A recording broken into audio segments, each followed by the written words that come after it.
പ്രിയമുള്ളവരെ, ഓഗസ്റ്റ് 4-ാം തീയതി സാർവത്രിക സഭ വിശുദ്ധ ജോൺ ബാപ്റ്റിസ്റ്റ് മരിയ വിയാനി പുണ്യവാൻ്റെ തിരുനാൾ ആഘോഷിക്കുകയാണ്. ലോകമാസകലമുള്ള ഇടവക വൈദികരുടെ മധ്യസ്ഥനായി ഈ വിശുദ്ധനെ ജോൺ ബോൾ മാർപ്പാപ്പയാണ് പ്രഖ്യാപിച്ചതും അതുപോലെ വൈദികരെ ഈ വിശുദ്ധൻ്റെ മാധ്യസ്ഥത്തിന് സമർപ്പിച്ച് പ്രാർത്ഥിക്കുകയും ചെയ്തു പരിശുദ്ധ പിതാവ്.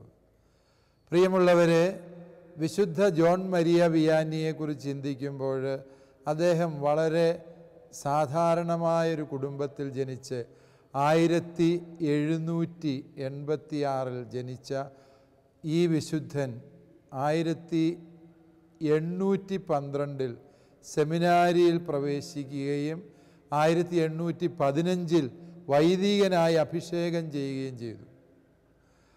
മരിയ വിയാനിയുടെ ബുദ്ധിശക്തിയെക്കുറിച്ച് അല്ലെ ബുദ്ധിക്കുറവിനെക്കുറിച്ച് ഒരുപാട് കഥകൾ പ്രചരിക്കുന്നുണ്ട്.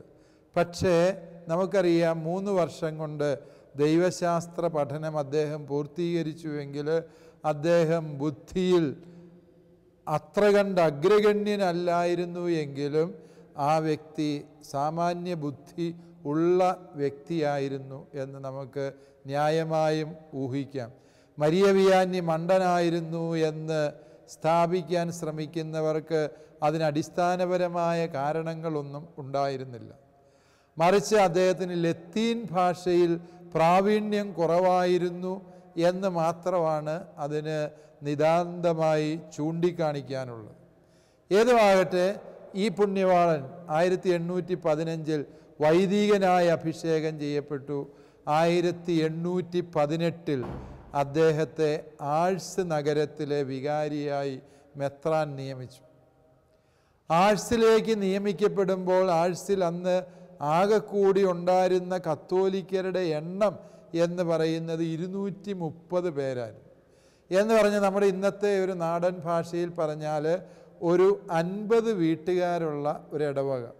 ഇന്ന് നമ്മൾ അത്രയും ചെറിയ ഒരു ഇടവകയെക്കുറിച്ച് ചിന്തിക്കാറ് പോലും ഇല്ല എന്നുള്ളതാണ് സത്യം. 50 വീട്ടുകാരിൽ താഴെയുള്ള ഒരു ചെറിയ ഇടവകയുടെ വികാരിയായിട്ടാണ് അദ്ദേഹത്തെ നിയോഗിക്കുക. അദ്ദേഹത്തെ നിയോഗിച്ചപ്പോൾ മെത്രാണിച്ചൻ അദ്ദേഹത്തിന് കൊടുത്ത ഉപദേശം ഇതാണ്: ആഴ്സിൽ ഒരു ചെറിയ സമൂഹമുണ്ട്, അവരിൽ ദൈവസ്നേഹമില്ല. കാരണം എന്തെന്ന് ചോദിച്ചാൽ, ഫ്രഞ്ച് വിപ്ലവം കഴിഞ്ഞ് വിശ്വാസത്തെയും സന്മാർഗത്തെയും സദാചാരത്തെയും എല്ലാം കാറ്റിൽ പറത്തിക്കൊണ്ട് സ്വാതന്ത്ര്യം, സമത്വം, സാഹോദര്യം എന്നീ ആശയാദർശങ്ങളുമായി ഫ്രഞ്ച് വിപ്ലവകാരികൾ അരങ്ങുവാഴുന്ന കാലത്താണ് ഈ ആഴ്സിലേക്കുള്ള വിയാനി പുണ്യവാൻ്റെ ഗമനം എന്ന് നമ്മൾ തിരിച്ചറിയണം. കാരണം ലോകത്തെ പല വിപ്ലവങ്ങളും വിശ്വാസത്തെ തകർക്കാൻ ശ്രമിച്ചു എന്ന കാരണത്താലാണ് ചരിത്രത്തിൽ ഇടം നേടിയത് എന്നുള്ള വസ്തുത നാം വിസ്മരിക്കരുത്. ഏതാണെങ്കിലും ശരി, ആഴ്സിലെത്തിയ വിയാനി എന്ന ഈ വിശുദ്ധൻ സാവകാശം തൻ്റെ ജനത്തെ സ്നേഹിച്ചു, തൻ്റെ ജനത്തിൻ്റെ ഒപ്പം ജീവിച്ചു. ഫ്രാൻസിസ് മാർപ്പാപ്പയൊക്കെ പറയുന്നത് പോലെ ദൈവത്തിൻ്റെ ജനത്തെ അനുയാത്ര ചെയ്യുകയാണ് വിയാനി പുണ്യവാൻ ചെയ്തത് എന്ന് നമുക്ക് മനസ്സിലാക്കാൻ സാധിക്കും. അതായത് അദ്ദേഹം ജനത്തിൻ്റെ കൂടെ കൃഷിഭൂമികളിലേക്ക് നടന്നു. പള്ളി വരാത്ത ജനത്തെ കാത്ത് അദ്ദേഹം പള്ളിയിലിരിക്കുകയല്ല ചെയ്തത്.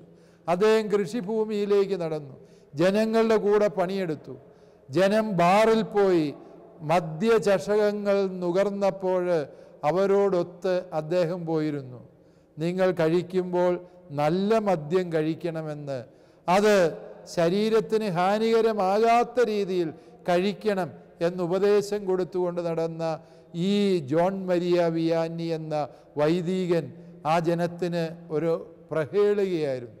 സാധാരണ വൈദികരുടെ ഭാഷയല്ല അദ്ദേഹം സംസാരിക്കുന്നത്. സാധാരണ വൈദികരെ പോലെ അദ്ദേഹം പള്ളിമേടകളിലും പള്ളികളിലുമല്ല കഴിഞ്ഞത്. അദ്ദേഹം ജനത്തോടൊത്തായിരുന്നു എന്നുള്ളത്. ഒരു നല്ല വൈദികൻ്റെ ലക്ഷണം വിയാനി പുണ്യവാൻ കാണിച്ചു തരിക, ജനം എവിടെയാണോ അവിടെയാണ് പുരോഹിതൻ എന്ന പരമാർത്ഥ സത്യം ഈ വൈദികൻ പഠിപ്പിച്ചു തരികയാണ്. ജനം എൻ്റെ ഉപദേശം കേൾക്കാൻ പള്ളിയിലേക്ക് വരട്ടെ, പള്ളിയിൽ വരാത്തവൻ എനിക്ക് പള്ളി ഭ്രഷ്ടനാണ് എന്ന മട്ടിൽ ജീവിച്ചവനല്ല വിയാനി പുണ്യവാൻ. ഫ്രാൻസിസ് മാർപ്പാപ്പ അനുയാത്രയുടെ അജപാലനത്തെക്കുറിച്ച് പഠിപ്പിക്കുന്നതിന് നൂറ്റാണ്ടുകൾക്ക് മുൻപേ തൻ്റെ ഗുരുവിൽ നിന്ന് ഈ വലിയ പാഠം പഠിച്ച് അത് ജീവിതത്തിൽ പരമാർത്ഥമാക്കിയ ഒരു മഹാവിശുദ്ധനെയാണ് നാം ഇന്ന് അനുസ്മരിക്കുക. വിയാനി പുണ്യവാൻ്റെ പൗരോഹിത്യ ദർശനമാണ് അദ്ദേഹത്തെ പുരോഹിതരുടെ മധ്യസ്ഥനായി വാഴ്ത്താനിടവരുന്നത്.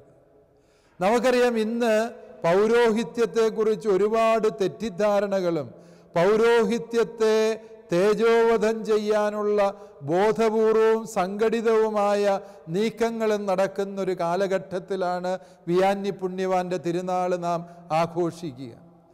അതുകൊണ്ട് തന്നെ ഈ പുണ്യവാൻ്റെ തിരുനാൾ ആഘോഷിക്കുമ്പോൾ പൗരോഹിത്യത്തെക്കുറിച്ച് ഈ വിശുദ്ധൻ പുലർത്തിയ അടിസ്ഥാന മനോഭാവങ്ങളെ നാം തിരിച്ചറിയേണ്ടതുണ്ട്.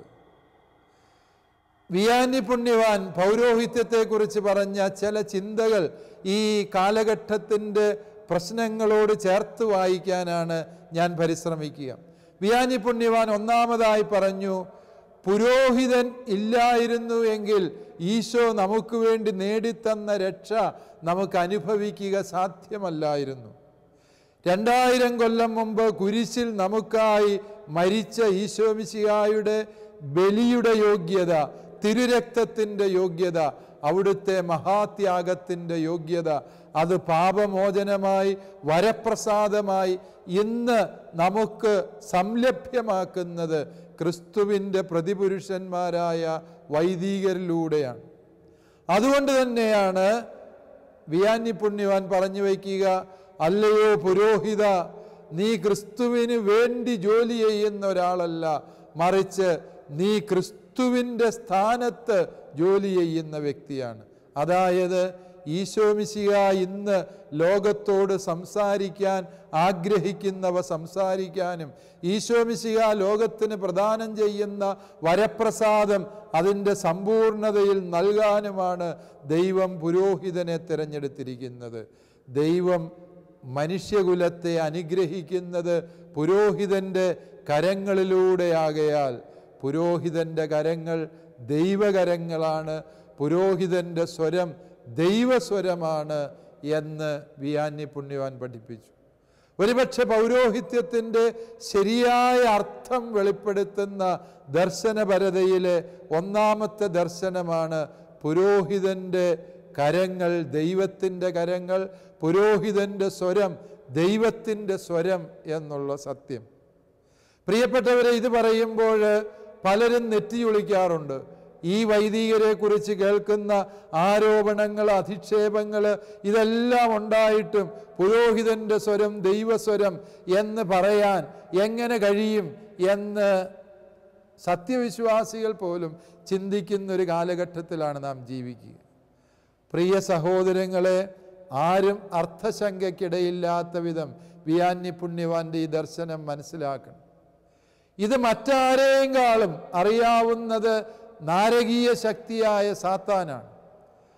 പിശാചിനറിയാം പുരോഹിതനാണ് ഈ ഭൂമിയിൽ ക്രിസ്തുവിൻ്റെ വരപ്രസാദത്തെ സജീവമായി കാലദേശങ്ങൾക്ക് അതീതമായി സംലഭ്യമാക്കുന്നത് എന്ന് പിശാചിനറിയാം. അതുകൊണ്ട് തന്നെ പിശാചിൻ്റെ എക്കാലത്തെയും ഏറ്റവും വലിയ ഉന്നമെന്ന് പറയുന്നത് പുരോഹിതരാണ്. പുരോഹിതനെ ഏതെങ്കിലും വിധത്തിൽ വഴിതെറ്റിക്കാൻ, പുരോഹിതനെക്കുറിച്ച് തിന്മയായ കാര്യങ്ങൾ പ്രചരിപ്പിക്കാൻ പിശാച് സർവദാ സന്നദ്ധനാണ്. കാരണം നാരകീയ ശക്തിയായ സാത്താന് ഒരിക്കലും അംഗീകരിക്കാനാവാത്ത, ഒരിക്കലും സ്വീകരിക്കാനാവാത്ത കൂദാശയാണ് പൗരോഹിത്യം എന്ന കൂദാശ. പൗരോഹിത്യമാണ് പിശാചിൻ്റെ പ്രവൃത്തികളെ നിർവീര്യമാക്കുന്നത് എന്നറിയാവുന്നത് കൊണ്ട് സാത്താൻ വൈദികരെ വഴിതെറ്റിക്കും. ഒരു വൈദികൻ്റെയോ മേൽപ്പട്ടക്കാരുടെയോ തെറ്റുകളെ ന്യായീകരിക്കണമെന്നല്ല പ്രിയപ്പെട്ടവരെ നാം പറഞ്ഞു വരുന്നത്, മറിച്ച് സത്യം എന്ത് എന്ന് നാം മനസ്സിലാക്കണം. അതായത് പൗരോഹിത്യത്തെ താറടിച്ച് കാണിക്കുക, പൗരോഹിത്യത്തിലുള്ള വിശ്വാസം തകർക്കുക എന്നത് നാരകീയ ശക്തിയായ സാത്താൻ്റെ ഗൂഢലക്ഷ്യമാണ് എന്നത് നമ്മൾ മറക്കാതിരിക്കുക. അതുകൊണ്ട് തന്നെ പിശാച് ദൈവജനത്തെ വൈദികർക്കെതിരായി തിരിക്കുന്നു. വൈദികരെ തന്നെ തങ്ങളുടെ വിശുദ്ധിക്കും വിശ്വസ്തതയ്ക്കും വിരുദ്ധമായി പ്രവർത്തിക്കാൻ പിശാച് പ്രേരണ നൽകുന്നു. പിശാചിൻ്റെ കെണിയിൽ ഏതെങ്കിലും വൈദികൻ വീണുവെങ്കിൽ പൗരോഹിത്യം എന്ന പരിശുദ്ധ കൂദാശയെ, പുരോഹിതനിലൂടെ കിട്ടുന്ന വരപ്രസാദത്തെ സർവദാ തകർത്ത് കളയാൻ ആഗ്രഹിക്കുന്ന പിശാചിൻ്റെ കെണിയിൽ പ്രിയപ്പെട്ടവരെ നാം വീഴാൻ പാടില്ല. ശരിയാണ്, വൈദികർക്ക് വീഴ്ചകളുണ്ട്, കുറവുകളുണ്ട്. പണ്ട് പഞ്ചതന്ത്രം കഥയിൽ പറഞ്ഞതുപോലെ ഒരു സന്യാസി പൂച്ചയെ പുലിയാക്കി മാറ്റി. പൂച്ചയ്ക്ക് എല്ലാത്തിനെയും പേടിയായതുകൊണ്ട് പുലിയാക്കി മാറ്റി എന്നാണ് പറഞ്ഞത്. പുലിയാക്കി മാറ്റിയപ്പോഴും പൂച്ച വഴിയേ വരുന്ന നായയെ കണ്ടപ്പോൾ പുലിയായ പൂച്ച പേടിച്ചു. സന്യാസി ചോദിച്ചു, താനെന്തിനാടോ ഈ പൂച്ചയെ പോലെ പേടിക്കുന്നത്? താനിപ്പോൾ പുലിയല്ലേ? അപ്പോൾ ഈ പുലിയായി മാറിയ പൂച്ച പറഞ്ഞു, സന്യാസിയെ, അങ്ങൻ്റെ ശരീരത്തെ മാത്രമേ മാറ്റിയുള്ളൂ, എൻ്റെ മനസ്സ് ഇപ്പോഴും പൂച്ചയുടെ മനസ്സ് തന്നെയാണ്. ശരിയാണ് പ്രിയപ്പെട്ടവരെ, ദൈവം തൻ്റെ വലിയ കൃപ കൊണ്ട് പുരോഹിതനെ അഭിഷേകം ചെയ്ത് അവനെ തൻ്റെ സ്ഥാനത്തേക്ക് നിയോഗിക്കുമ്പോഴും ഒരു വൈദികൻ സാധാ മനുഷ്യനാണ്. ആ സത്യത്തെക്കുറിച്ച് എല്ലാ വൈദികർക്കുമാണ് ഏറ്റവും വലിയ അവബോധം വേണ്ടത്. ആ സത്യത്തെക്കുറിച്ച് എല്ലാ ദൈവജനത്തിനും അവബോധം വേണം. അതുകൊണ്ട് വിയാനി പുണ്യവാൻ പറഞ്ഞ ആദ്യത്തെ പുരോഹിത ദർശനം നമ്മൾ വിസ്മരിക്കരുത്. പൗരോഹിത്യം ദൈവത്തിൻ്റെ സ്ഥാനത്തുള്ള കൂദാശയാണ്. അതുകൊണ്ട് ഈ സത്യം മനസ്സിലാക്കിയത് കൊണ്ടാണ് വിശുദ്ധ അമ്മ ത്രേസ്യ പുണ്യവതി പുരോഹിതന്മാർ നടന്ന പാദമുദ്രകളെ ചുംബിച്ചിരുന്നു എന്നാണ്. പുരോഹിതൻ്റെ കാലടിപ്പാടുകളെ അമ്മ ത്രേസ്യ പുണ്യവതി ചുംബിക്കുമായിരുന്നു. കാരണം പുരോഹിതൻ എന്ന മനുഷ്യ വ്യക്തിയുടെ മഹത്വം കൊണ്ടല്ലത്, മറിച്ച് പുരോഹിതനിലൂടെ ദൈവം അത്ര കണ്ട് വ്യക്തിപരമായി യഥാർത്ഥമായി പ്രവർത്തിക്കുന്നു എന്ന വിശ്വാസം എല്ലാ വിശുദ്ധാത്മാക്കൾക്കും ഉണ്ടായിരുന്നു എന്നുള്ളതാണ് സത്യം. രണ്ടാമതായി വിയാനി പുണ്യവാന്റെ പുരോഹിത ദർശനത്തിൽ അദ്ദേഹം പറയുന്നു, പുരോഹിതൻ ഒരിക്കലും തനിക്ക് വേണ്ടിയുള്ളവനല്ല. പുരോഹിതൻ ദൈവജനത്തിനു വേണ്ടി ദൈവത്താൽ നിയോഗിക്കപ്പെട്ട വ്യക്തിയാണ്. ഒരു പുരോഹിതന് 1000 പേരുടെ പാപങ്ങൾ മോചിക്കാം, പക്ഷേ അവന് സ്വന്തം പാപം മോചിക്കാൻ പറ്റില്ല. അവനെല്ലാവരെയും ആശീർവദിക്കാം. ഒരിക്കലും കൈ തിരിച്ചു പിടിച്ച് അവൻ സ്വയം ആശീർവദിച്ചാൽ തൻ്റെ പാപം ഇല്ലാതാവില്ല. കാരണം എന്താണ്? പുരോഹിതനെ വിയാനി പുണ്യവാൻ ഓർമ്മിപ്പിക്കുന്ന ഒരു വലിയ സത്യമാണത്. അല്ലയോ വൈദികരെ, നാം ഒരിക്കലും നമുക്ക് വേണ്ടി അഭിഷേകം ചെയ്യപ്പെട്ടവരല്ല. നമ്മുടെ സുരക്ഷിതത്വത്തിന് വേണ്ടി, നമുക്ക് സമ്പാദിക്കുവാൻ വേണ്ടി, നമുക്കെന്തെങ്കിലും ലൗകിക നേട്ടങ്ങൾ ആർജിക്കുവാൻ വേണ്ടി ആയിരുന്നില്ല പൗരോഹിത്യം. പൗരോഹിത്യം എപ്പോഴും ക്രിസ്തുവിനെ പോലെ അപരന് വേണ്ടി ഉരുകിത്തീരാനുള്ള വിളിയാണ് പൗരോഹിത്യം. അതുകൊണ്ട് പ്രിയപ്പെട്ട വൈദികരെ, നമുക്കെതിരായിട്ട് വലിയ ആരോപണങ്ങളും അധിക്ഷേപങ്ങളും സംഭവിക്കുമ്പോൾ ഓർക്കുക, കാൽവരിയിലെ കുരിശിൽ പിടയുന്ന ദൈവപുത്രനോട് താതാത്മ്യപ്പെടാനും ഐക്യപ്പെടാനുമുള്ള വിളിയാണ് പൗരോഹിത്യം എന്നത് മറക്കരുത്. കാരണം പൗരോഹിത്യം എല്ലാവരിൽ നിന്നും കയ്യടിയും പ്രോത്സാഹനവും പുകഴ്ചയും മാത്രം ലഭിക്കുന്നു എങ്കിൽ അത് ക്രൂശിതനായ ദൈവപുത്രൻ്റെ പൗരോഹിത്യമാവില്ല. ചിലപ്പോഴൊക്കെ വലിയ അപമാനങ്ങളിലൂടെ, വേദനകളിലൂടെ കാണുന്നവരെല്ലാം നമ്മെ ആക്ഷേപിക്കത്തക്ക വിധത്തിൽ, നമ്മെ കാണുമ്പോൾ ജനം കാർക്കിച്ചു തുപ്പുന്ന രീതിയിൽ യെശയ്യാ പ്രവാചകൻ പറഞ്ഞ സഹനദാസന്റെ ദർശനം പൂർത്തീകരിക്കപ്പെടേണ്ടത് ക്രൂശിതനായ ക്രിസ്തുവിൽ മാത്രമല്ല, ആ കുരിശിലെ വരപ്രസാദം ദൈവജനത്തിന് നേരിട്ട് സംലഭ്യമാക്കുന്ന വൈദികരിൽ കൂടിയാണ്. വൈദികർക്കെതിരായ ആരോപണങ്ങൾ, അവയിൽ പലതും തെളിയിക്കപ്പെട്ടിട്ടില്ല എങ്കിൽ പോലും ആ ആരോപണങ്ങളുടെ പേരിൽ പൗരോഹിത്യത്തെ ആക്ഷേപിക്കാൻ, കുമ്പസാരം എന്ന കൂദാശയെ ആക്ഷേപിക്കാൻ, വിശുദ്ധ കുർബാനയെ ആക്ഷേപിക്കാൻ മാധ്യമങ്ങൾ സംഘാതമായി പരിശ്രമിക്കുമ്പോൾ യെശയ്യാ പ്രവാചകൻ പറഞ്ഞതുപോലെ പുരോഹിതനെ കാണുന്നവൻ കാർക്കിച്ചു തുപ്പുന്ന അവസ്ഥയിൽ കാര്യങ്ങൾ എത്തിക്കാൻ പലരും വിജയിക്കുമ്പോൾ, പ്രിയപ്പെട്ടവരെ, നാം നിരാശപ്പെടരുത്, ഭഗ്നാശരാകരുത്. കാരണം എന്താണ്? പുരോഹിതൻ്റെ വിളിയാണ് ക്രൂശിതനായ ക്രിസ്തുവിനോട് താതാത്മ്യപ്പെടുക എന്നുള്ളത്. ജനമധ്യത്തിൽ വെച്ച് തുണിയുരിച്ച് നഗ്നനാക്കപ്പെട്ട് അവഹേളിക്കപ്പെട്ട ക്രിസ്തു, സർവസൽപ്പേരും വലിച്ചു കീറപ്പെട്ട ക്രിസ്തു, സർവ വ്യക്തികളും എതിരായി കൂകി വിളിച്ചുകൊണ്ട് കാൽവരിയിലേക്ക് വലിച്ചിഴക്കപ്പെട്ട ക്രിസ്തു, ആ ക്രിസ്തുവിനോടുള്ള താതാത്മീകരണം പുരോഹിതന് സംഭവിക്കാൻ സമാനമായ ചില അധിക്ഷേപങ്ങളുടെ കുരിശിൻ്റെ വഴി അനിവാര്യമാണ് എന്നുള്ളത് വൈദികരായ നാം തിരിച്ചറിയണം. വൈദികരെപ്പോഴും കയ്യടികളുടെയും പ്രോത്സാഹനങ്ങളുടെയും വിജയഘോഷങ്ങളുടെയും മധ്യേ വ്യാപരിക്കേണ്ടവരല്ല. അവർക്ക് കുരിശിൻ്റെ വഴിയും കുരിശിലെ സഹനവും അന്യമാകാൻ പാടില്ല എന്ന ദൈവത്തിൻ്റെ ഓർമ്മപ്പെടുത്തലുകളായി ഇത്തരത്തിലുള്ള അധിക്ഷേപങ്ങളെ നാം മനസ്സിലാക്കുക. വീണ്ടും വിയാനി പുണ്യവാന്റെ പൗരോഹിത്യ ദർശനത്തിലെ മൂന്നാമത്തെ ആശയം അദ്ദേഹം പറഞ്ഞു വയ്ക്കുന്ന ഇതാണ്: ഒരു പുരോഹിതൻ ഉള്ളപ്പോഴാണ് ഒരു ദേവാലയം ദൈവാലയമായി തീരുന്നത്. അത് ശരിയാണ്. നമുക്കറിയാം, നമ്മളൊരു കെട്ടിടം പണിതാൽ അത് ദേവാലയമാകുന്നില്ല. ദേവാലയത്തെ ദേവാലയമാക്കുന്നത് അവിടുത്തെ പരിശുദ്ധ കുർബാനയിലെ ഈശോയുടെ സാന്നിധ്യമാണ്. പരിശുദ്ധ കൂദാശകളിലൂടെ ഈശോ വരപ്രസാദം നൽകുന്ന സ്ഥലം എന്നതാണ് ദൈവാലയത്തിൻ്റെ പ്രത്യേകത. എങ്കിൽ ആ ദൈവാലയത്തെ ദൈവാലയമാക്കാൻ അവിടെ പൗരോഹിത്യം ആവശ്യമാണ്. പുരോഹിതൻ ഒരു സ്ഥലത്ത് സ്ഥിരതാമസം ആരംഭിക്കുമ്പോഴാണ് അവിടെ പരിശുദ്ധ കുർബാന സ്ഥിരമായി പ്രതിഷ്ഠിക്കപ്പെടുന്നത്. പൗരോഹിത്യവും ദൈവാലയവും ഒന്ന് തന്നെ എന്ന് വിയാനി പുണ്യവാൻ പറയുന്നത് സത്യമല്ലേ? പുരോഹിതൻ ഇല്ലായിരുന്നെങ്കിൽ നമുക്ക് ദേവാലയമില്ല, കൂദാശയില്ല, വിശുദ്ധ കുർബാനയില്ല, വിശുദ്ധ കുമ്പസാരമില്ല. അതായത് സഭ തന്നെ ഇല്ലാതായിക്കൊള്ളും എന്ന് സഭയുടെ ശത്രുക്കൾക്കറിയാം. പ്രിയപ്പെട്ട ക്രിസ്ത്യാനികളായ സഹോദരങ്ങളെ, നമ്മൾക്ക് ഈ സത്യം പലപ്പോഴും മനസ്സിലാകുന്നില്ല.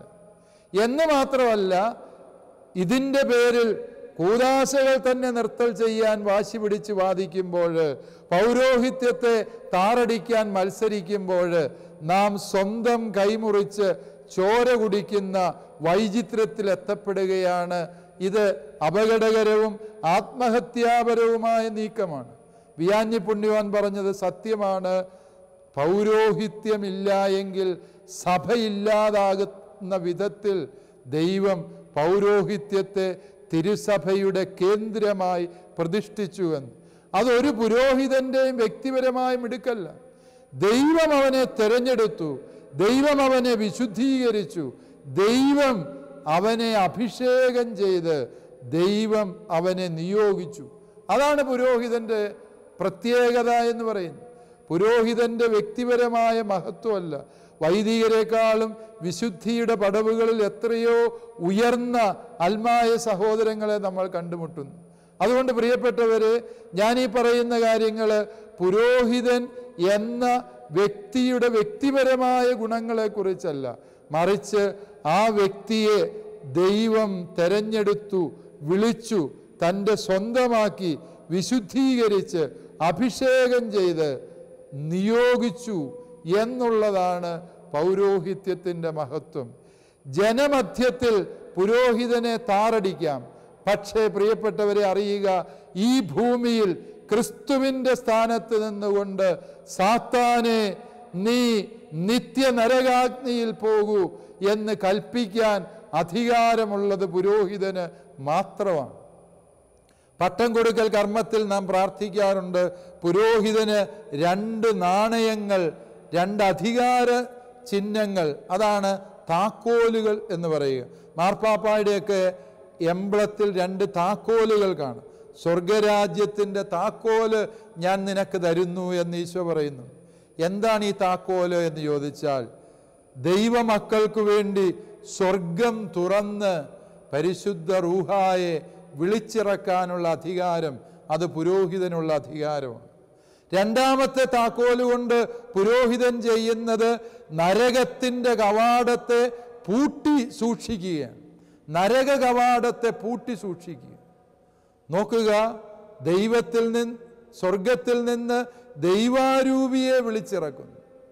വീണ്ടും നരകത്തിൽ നിന്ന് ദുഷ്ടാരൂപിയെ ബന്ധിച്ച് ദൈവമക്കളെ സ്വതന്ത്രമാക്കുന്നു. ഇതാണ് പൗരോഹിത്യത്തിൻ്റെ അധികാരം. സ്വർഗം തുറക്കാനും നരകം അടച്ചു പൂട്ടാനുമുള്ള അധികാരം ഈ ഭൂമിയിൽ ദൈവം ഭരമേൽപ്പിച്ചത് വൈദികനെയാണ്. അതുകൊണ്ട് തന്നെ പുരോഹിതന്റെ കൈകളെ നിർവീര്യമാക്കേണ്ടത് നരകപിശാചിൻ്റെ ആവശ്യമാണ്. സാത്താൻ ആരാധനക്കാര് പലപ്പോഴും ഫേസ്ബുക്കിലും വാട്സപ്പിലും ഒക്കെ പൗരോഹിത്യത്തിനെതിരായി പ്രചാരണം നടത്തുന്നവരെ കൂലങ്കഷമായി പരിശോധിച്ചാൽ ഇപ്രകാരമുള്ള പുരോഹിത വിരുദ്ധ പ്രസ്താവനകൾ പലതിൻ്റെയും ഉറവിടം സാത്താൻ ആരാധനാ ഗ്രൂപ്പുകളിൽ നിന്നോ അതല്ല എങ്കിൽ കത്തോലിക്ക സഭയെ തകർക്കാൻ ശ്രമിക്കുന്ന വിഘടിത ഗ്രൂപ്പുകളിൽ നിന്നോ ആണ് എന്ന് നമുക്ക് മനസ്സിലാക്കാം. കാര്യമറിയാതെ, കഥയറിയാതെ ആട്ടം കാണുന്ന ചില വിശ്വാസികൾ അറിഞ്ഞോ അറിയാതെയോ ഇത്തരം അപകടങ്ങളിൽ ചെന്ന് ചാടാറുണ്ട്. അറിയാതെ ഇതിൻ്റെ പ്രചാരകരാകാറുണ്ട്. അതുകൊണ്ട് പ്രിയപ്പെട്ട ദൈവമക്കളെ, ഈ വിയാന്നി പുണ്യവാൻ തരുന്ന ഓർമ്മപ്പെടുത്തൽ നാം തിരിച്ചറിയണം. നാലാമതായി വിയാന്നി പുണ്യവാൻ പൗരോഹിത്യത്തെക്കുറിച്ച് പറഞ്ഞത് ഇങ്ങനെയാണ്: ഓരോ ദേശത്തെയും ദൈവജനം എന്തായിരിക്കുന്നുവോ അതിൻ്റെ പിന്നിൽ ഒരു പുരോഹിതൻ്റെ ആശീർവാദത്തിൻ്റെ കരങ്ങളുണ്ട്, അനുഗ്രഹത്തിൻ്റെ പ്രാർത്ഥനയുണ്ട്. ഓർക്കുക, ഈ കേരളത്തെ കേരളമാക്കി രൂപപ്പെടുത്തിയതിൽ, ഇവിടുത്തെ സമുദായങ്ങളെ ജാതി മതങ്ങൾക്ക് അതീതമായി വളർത്തിയതിൻ്റെ പേരിൽ കേരളം വിദ്യാഭ്യാസപരമായി മുൻനിരയില്ല. ജാതി വ്യവസ്ഥിതി ഇവിടെ നിന്ന് തൂത്തെറിയപ്പെട്ടു. സാംസ്കാരിക നവോത്ഥാനം സംഭവിച്ച നാടാണ് കേരളം. അതിൻ്റെ പിന്നിൽ ഒരുപാട് വൈദികരുടെ ആത്മാർത്ഥമായ പരിശ്രമം ഉണ്ടായിരുന്നു എന്ന് കേരള ചരിത്രം സാക്ഷ്യം തരുന്നില്ലേ? പ്രിയമുള്ളവരെ, ചിന്തിക്കുക, നമ്മളെങ്ങനെ നമ്മളായി എന്ന്. ആ നമ്മളായതിൻ്റെ പിന്നിൽ, ആയിത്തീർന്നതിൻ്റെ പിന്നിൽ ഒരുപാട് പുരോഹിതരുടെ നിസ്വാർത്ഥമായ സേവനങ്ങളും നിസ്തന്ത്രമായ പ്രാർത്ഥനകളും അനുയാത്രകളും ആശീർവാദങ്ങളും ഉണ്ടായിരുന്നു എന്നത് ആരും വിസ്മരിക്കരുത്. വിസ്മരിക്കുന്നത് കൃതജ്ഞതയായിരിക്കും എന്ന സത്യം ഓർക്കുക.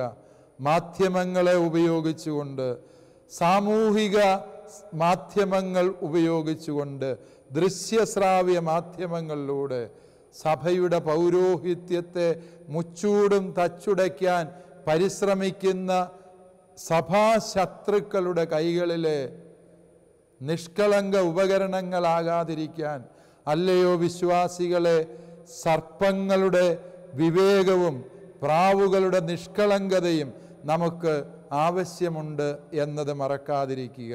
വിയാന്നി പുണ്യവാൻ എന്ന ഒരു മഹാവിശുദ്ധനെ നാം അനുസ്മരിക്കുമ്പോൾ, അല്ലയോ വൈദികരെ, ദൈവം നമ്മെ വിളിച്ചിരിക്കുന്നത് ഭരണാധികാരികളാകാൻ വേണ്ടിയല്ല. ദൈവം നമ്മെ വിളിച്ചിരിക്കുന്നത് നിർമ്മാണ പ്രവർത്തനങ്ങൾക്ക് വേണ്ടിയല്ല. ഇവയൊക്കെയും പൗരോഹിത്യത്തിൻ്റെ ഭാഗമാണ്. പക്ഷേ ദൈവം നമ്മെ വിളിച്ചിരിക്കുന്നത് തൻ്റെ തിരുക്കുമാരൻ്റെ മുഖമാകാൻ, സ്വരമാകാൻ, തിരുക്കുമാരൻ്റെ പ്രതിപുരുഷനാകാനാണ് എന്ന സത്യം വൈദികരും മറക്കാതിരിക്കണം. എങ്കിൽ മാത്രമേ പൗരോഹിത്യത്തെക്കുറിച്ച് ക്രിസ്തു കണ്ട സ്വപ്നത്തെ അതിൻ്റെ സമ്പൂർണതയിൽ ജീവിക്കാനും സാക്ഷാത്കരിക്കാനും നമുക്ക് കഴിയുകയുള്ളൂ എന്ന സത്യം മനസ്സിലാക്കാം. ദൈവം എല്ലാ വൈദികരെയും അനുഗ്രഹിക്കട്ടെ. വൈദികർക്കെതിരായി അപവാദ പ്രചാരണങ്ങളുമായി മുന്നിട്ടിറങ്ങുന്നവരെയും ദൈവം സമൃദ്ധമായി അനുഗ്രഹിക്കട്ടെ എന്ന് പ്രാർത്ഥിച്ചുകൊണ്ട് വിയാനി പുണ്യവാൻ്റെ തിരുനാളിൻ്റെ മംഗളങ്ങൾ ഏവർക്കും സ്നേഹപൂർവ്വം ആശംസിക്കുന്നു.